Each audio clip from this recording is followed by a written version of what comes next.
The Northmen spoke of a land beyond the great western sea, a land of endless forests, fertile ground, and riches untold. Birger the Black had heard the tales from Leif Erikson himself, and now sought to carve his own name into the sagas. With a fleet of longships and a company of warriors, farmers, and thralls, he crossed the treacherous waters, driven by the promise of a new home, a kingdom of his own. When they finally reached the shores of Vinland, it was everything they had dreamed, lush, untouched, ripe for the taking. But the land is never truly empty. Whispers drift through the forests. Shadows move where none should be. The Norsemen soon discover they are not alone, but by the time they understand what watches them from the trees, it may already be too late. Welcome to Hugin and Munin Stories. This is our story, The Shadow of Vinland. Chapter 1. The Far Green Land. The wind howled through the rigging of Hrafnsvinda, the proudest of Birger the Black's longships, as it cut across the slate-grey waves. Behind him, 3 other vessels followed in its wake, their prows slicing through the sea foam like the fangs of Fenrir himself. The voyage had been long and cruel, testing the mettle of even the hardiest among them. Storms had battered their sails, and the hunger had gnawed at their bellies when the salted fish ran low. But still, they endured, driven by the promise of a land that Leif Erikson had glimpsed but had not claimed, a land whispered about in the mead halls, where the earth was rich and the forest stretched beyond the reach of the gods. Vinland. Birger stood at the prow, his black cloak snapping like a war banner in the salt-tinged wind. His beard, streaked with silver, was damp with spray, and his deep-set eyes, shadowed by years of conquest and hardship, narrowed as he searched the horizon. The gods had guided him this far, and now, at last, they had delivered their prize. A cry went up from the lookout. "Land ahead!" A murmur of relief swept across the crew. Worn faces, hardened by the cold and sleepless nights, lifted with renewed spirit. Birger felt the shift in the air, a mixture of triumph and the gnawing uncertainty that comes when one steps into the unknown. As the shore took shape, a hush fell over them. No mere barren rock like Greenland, nor the wind-scoured fjords of Iceland, but a land of green. The trees stood tall and ancient, their dark limbs twisting skyward, as if they had been there since the world was young. The coastline was rugged yet beautiful, with rivers that gleamed like silver in the afternoon sun. And beyond, the promise of meadows untouched, of game and timber and fertile soil. The Hrafnsvinda slid into the cove, its hull gliding over the dark waters. Birger's men leapt into the surf, dragging ropes and securing the ship upon the rocky beach. The others followed, their boots sinking into the damp earth. Some fell to their knees, whispering prayers to Thor and Frey, thanking them for guiding their passage. Others, more cautious, clutched their weapons and scanned the tree line, sensing, as Birger did, that they were being watched. By nightfall, the first fires were lit. The Norsemen worked swiftly, raising their banners and carving the first logs for their longhouses.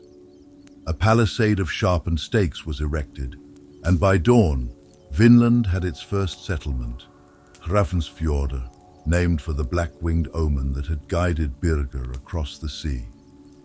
For a time, all was well. The land gave generously, as though welcoming them.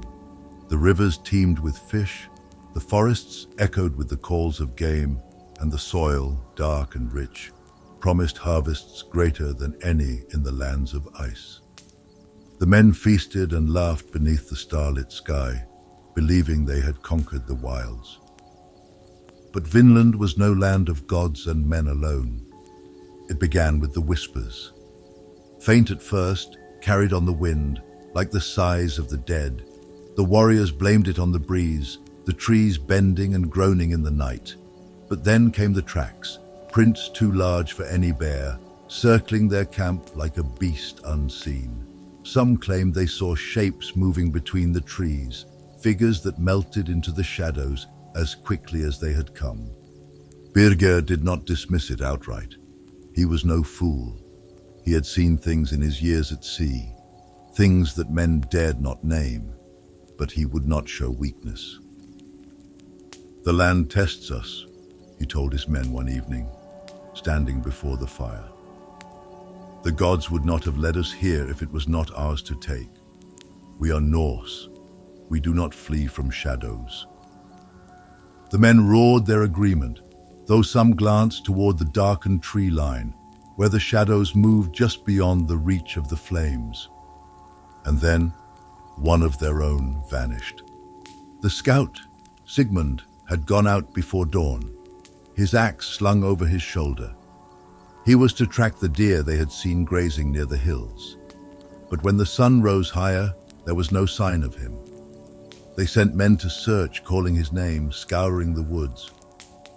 What they found made their blood run cold. Sigmund's axe lay shattered among the roots of a great oak, its haft splintered as though crushed beneath some terrible force. Of the man himself, there was no sign, no blood, no body, only silence. That night, the whispers grew louder. The Norsemen huddled close to their fires, their hands gripping axe and spear. A foul stench drifted on the air, something like decay, but older, deeper. And when morning came, they found the palisade smeared with handprints of dark red clay, as though something had come to their very threshold in the night and left its mark. It was then that the first doubts took hold. "This land is cursed," murmured Thorfinn the Younger, his knuckles white against the hilt of his sword. "We should return to the sea before it takes us all." "And be remembered as cowards," spat Rurik, one of Birger's fiercest warriors. "We are Norse. If there is an enemy here, we will find it, and we will conquer." The camp was divided.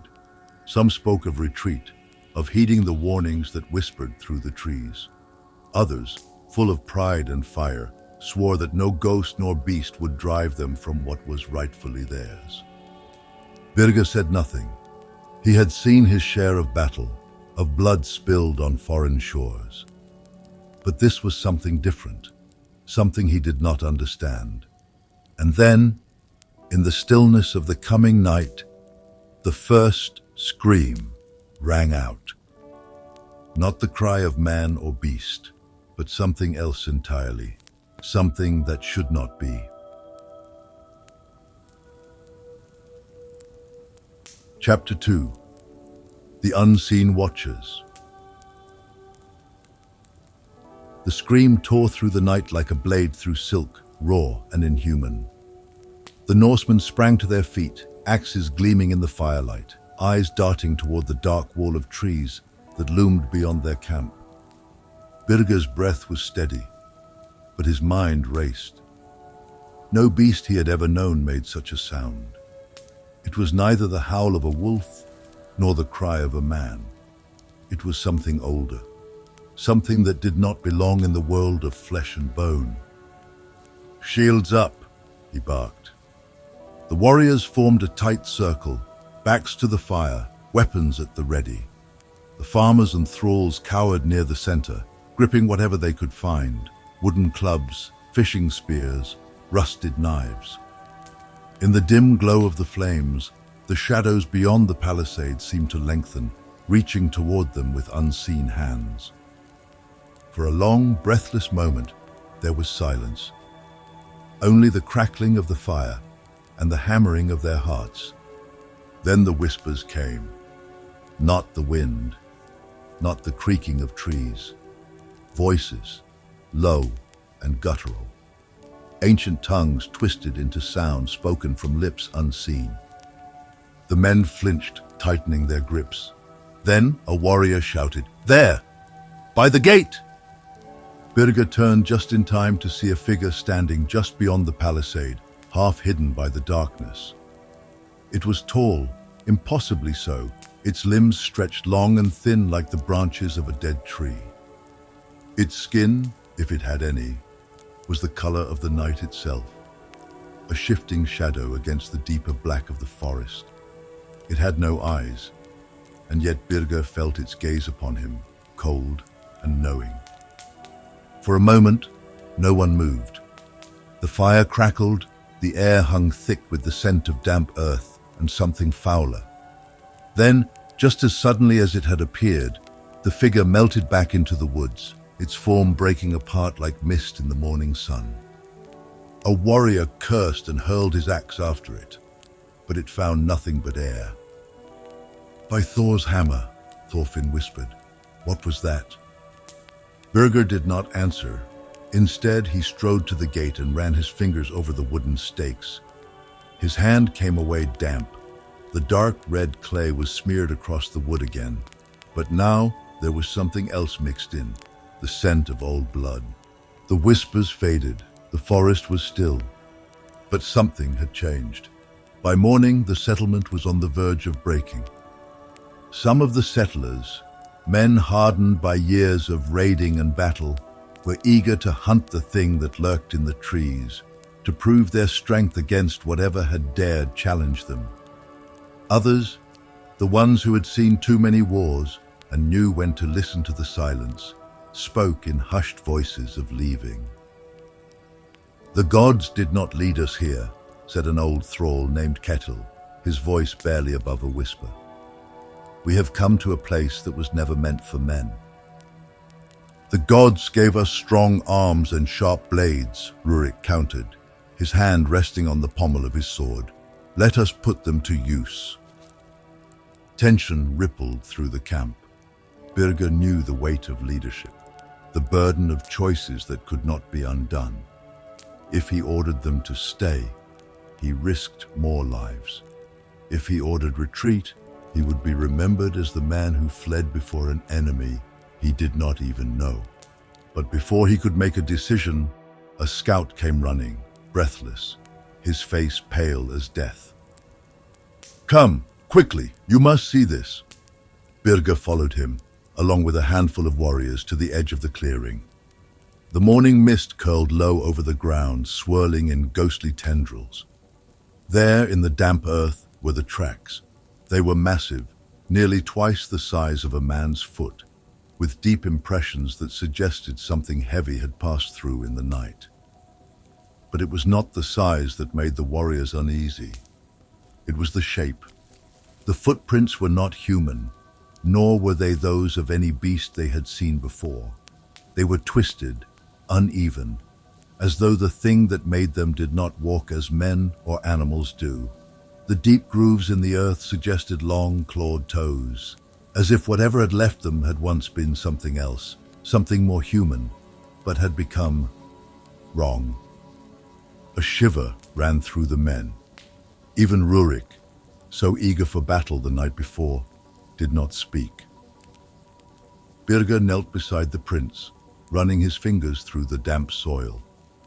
His mind turned over the stories he had heard in his youth, the old tales of creatures that walked the edges of the world, beings older than men that did not welcome trespassers. Then he saw something else.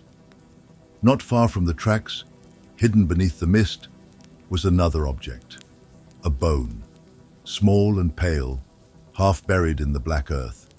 Not an animal's, a human bone. By nightfall, the arguments had ceased. They would stay.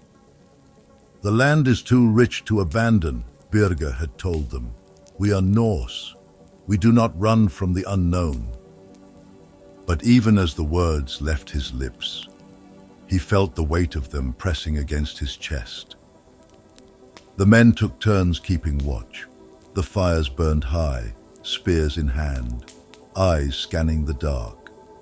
The forest stood still, the shadows deep as a Jotun's heart. The first attack came in the blackest hour before dawn. There was no sound, no warning, One moment, the night was calm. The next, a scream tore through the camp, the scream of a man. Birger was on his feet, before he even understood what had happened, axe in hand, rushing toward the sound. Blood gleamed in the firelight, pooling in the dirt near the edge of the palisade. The man who had stood guard was gone. Only his shield remained, cracked down the middle as though split by something far stronger than any axe. And just beyond the palisade, among the trees, something moved. Not one figure, not two, many. They stood there, just at the edge of sight, their shapes shifting, flickering, as if they did not fully belong to this world. The whispers rose again, curling around the Norsemen like smoke. And this time, they were laughing. Birger felt it in his bones.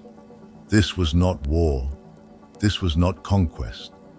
This was a hunt. And they were the prey.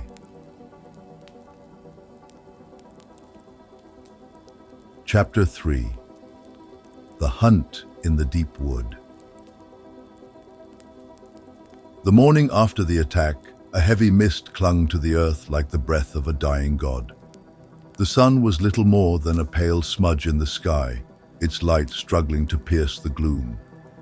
The Norsemen gathered at the center of the settlement, their faces haggard, their eyes filled with the dull light of men who had seen something they could not explain.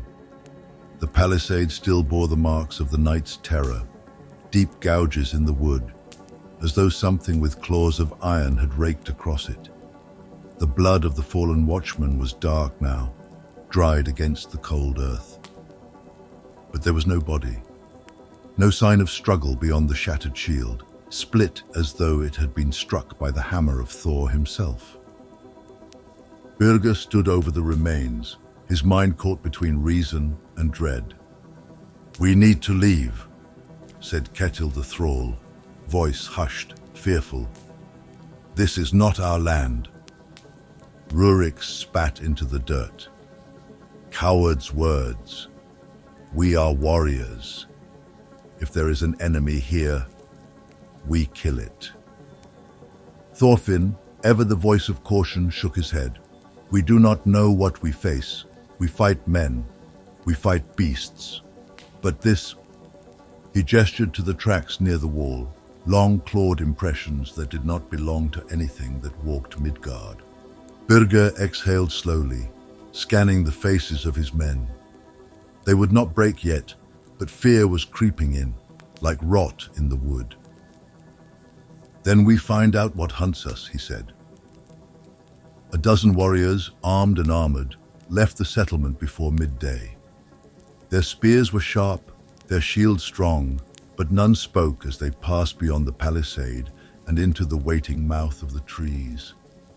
The deeper they walked, the stranger the air became. The very forest seemed to resist them, the underbrush thick and tangled, as if the land itself sought to hold them back. The trees here were old, older than anything they had seen before, their bark dark and gnarled, their roots twisting through the earth like the bones of dead giants. Then they found the first body, or what was left of it. It was hanging from a tree high above the ground, its limbs bent at unnatural angles. The flesh had been stripped from its face, leaving only a gaping, hollowed-out skull.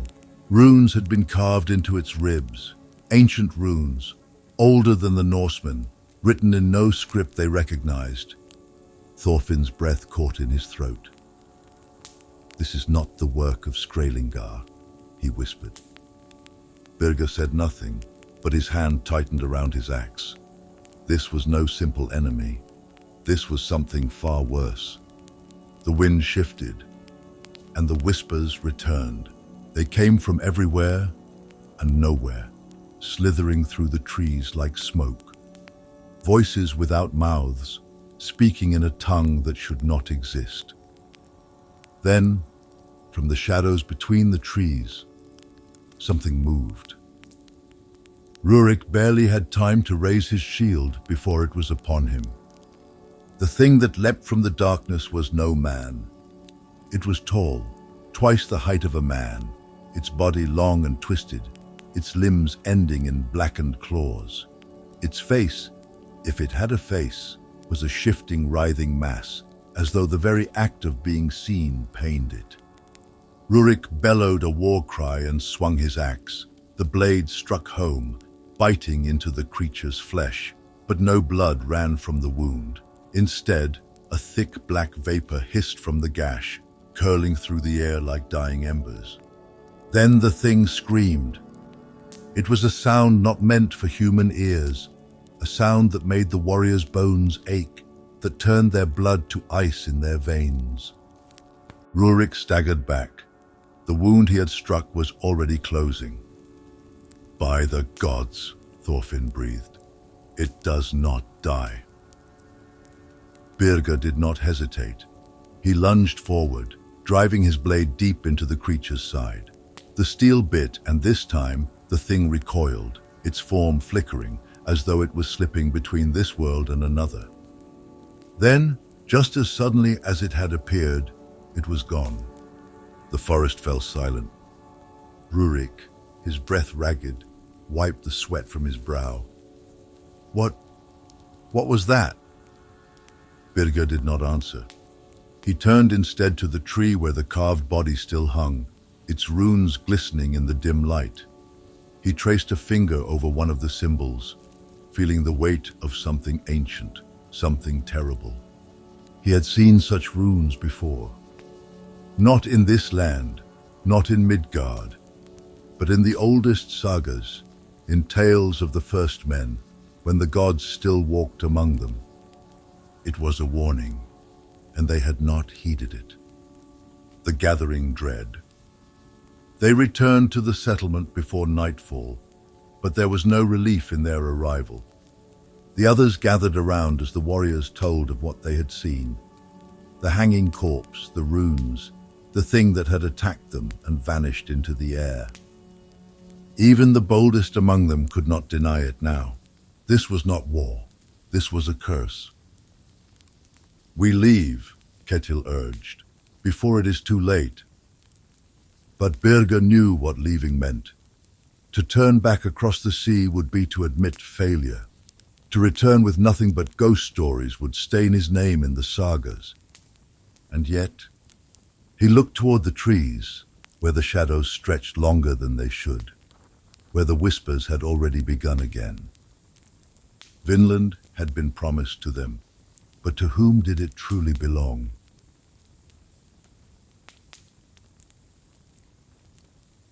Chapter 4. The Shadow's Claim. Night fell heavy upon Hrafnsfjordur, and the fires burned high, yet no warmth could keep the darkness at bay. The whispers had returned, circling the settlement like wolves, weaving through the timber walls, scratching at the edges of the Norsemen's minds. Birger sat by the largest fire, his fingers tracing the haft of his axe. He had led his people across the sea, seeking a new home, a place where they could thrive. But Vinland was no land of promise. It was something else, something that had never been meant for men. They were not the first to come here, and they would not be the last to be swallowed. "Jarl," Thorfinn murmured, stepping from the shadows. His face was pale, his breath unsteady. "You need to see this." Birger followed him through the settlement, past the longhouses, past the wooden palisades smeared with red clay and blood. And then he saw the pit. It was shallow, barely a man's height deep, dug just beyond the tree line. But what lay within was older than the trees, older than the Norse, older than the gods themselves. Bones, dozens, maybe hundreds, buried beneath the soil, unearthed by desperate hands. Not the remains of beasts, nor even of Skrailingar, but of those who had come before. The bones were shattered, their marrow hollowed out, as if something had fed upon them. "This was not the first settlement," Thorfinn whispered. Birger clenched his jaw. number it was not. He thought of the runes carved into the corpse they had found, the twisted tracks in the earth, the figures shifting beyond the firelight. Vinland was not a new world. It was an old one, an ancient one, a land that did not belong to them. The first scream came from the eastern gate. The warriors rushed to their posts, shields raised, spears glinting beneath the moonlight. But this time, the enemy did not wait. The shadows surged forward. They came as a tide of shifting darkness, things that should not be, things that moved between the cracks of the world. Their shapes were never the same. One moment, they were tall as giants, their limbs thin and grasping.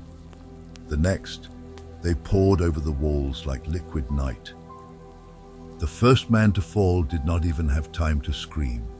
The darkness enveloped him, and when it withdrew, there was nothing left but his shadow burned into the dirt. Birger roared a war cry, and his warriors met the things with steel. Blades struck true, but the creatures bled only darkness. Spears pierced their forms, but they twisted and reformed, laughing in voices stolen from the dead. The Norsemen fought like cornered wolves. Rurik split one in two with his axe, only to have its sundered halves wrap around his throat and pull him into the black. Thorfinn drove his spear deep into the chest of another, and its flesh swallowed the weapon whole, dragging him into the abyss with a whisper of his own name. Birger fought. He hacked and tore, his axe carving through the tide. But for every one that fell, 3 more took its place. Then he saw the gate collapse. The settlement was lost. The choice of the Jarl. Birger turned, his breath ragged, his arms numb from battle. Only a handful of his people remained, huddled near the ships. Ketil, the thrall, clutched a burning brand. "The ships, Jarl," he called. "We can still—" His words were cut short as a shadow coiled around his throat, lifting him into the air. Birger watched as the thing whispered something in his ear. Ketil began to laugh. Then his body collapsed into dust. Birger clenched his jaw. The gods had brought them here, but they would not save them. He would not let his people die in this cursed place. "To the ships!" he bellowed, cutting down the shadows that lurked between him and the shore. The survivors ran, their feet pounding against the wet sand. Behind them, the settlement burned, flames licking at the night sky, as the things that had lurked in the dark took back what had always been theirs. Birger was the last to board. He cast one last glance toward the land he had sought to claim. A mistake, for just beyond the tree line they stood. Hundreds of them, watching, waiting, and they were smiling. The shadow remains. The longships pushed off, their sails catching the night wind. No one spoke. Birger stood at the prow, his axe still slick with the black vapor of something that had never been human. They had crossed the sea seeking land, glory, a home. But Vinland did not belong to men. It never had, and it never would. As the dawn broke over the waters, Birger whispered a prayer to the gods, hoping they would never send another to the shadowed shores of Vinland.